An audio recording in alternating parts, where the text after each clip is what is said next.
Mozambicans have cast their ballots in what looks set to be one of the country's most high-stakes elections yet.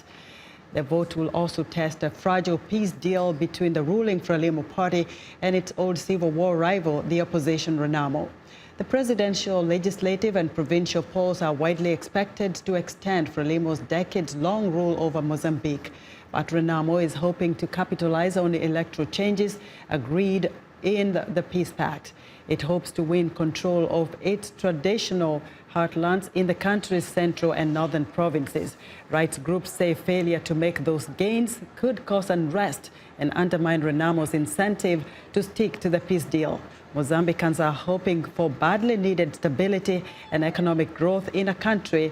A low-level Islamist insurgency in the north on the doorstep of billion-dollar gas projects is also threatening security long-term. Now, for the latest on the election turnout and what's next in Mozambique, I'm joined by our reporter, Amancio Vilanculos. He's in Cabo Delgado. Good evening, Amancio. Polls have just closed. How was the voter turnout? Thank you, Esther. Actually, the polls just closed. In the morning, I saw in some sites many people here in Cabo Delgado heading on to vote.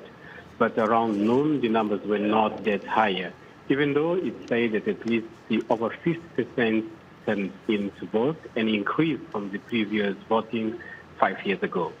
Now, Amancio, a few minutes ago, we had stories, people reporting that there were ballot staffing.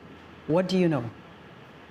Yes, there were some ballot staffing, mainly in the province where the opposition has a very strong presence. We are talking here about the central province of Sofala and Zambezia, and also in Nampula.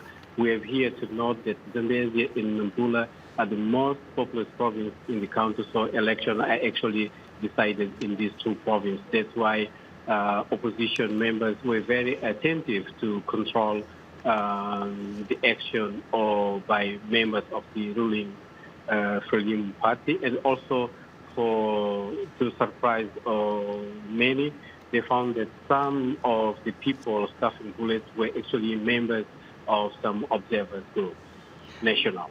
Now, Amancio, when does the Electoral Commission plan to announce the results?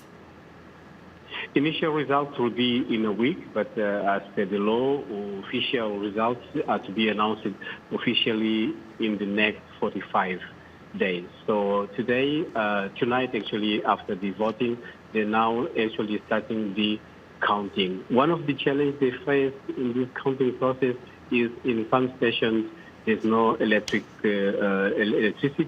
so they're actually using alternative ways for light, and opposition party, they say this will lead to a way to rig election because they believe that the ruling party might take advantage and change the ballot box.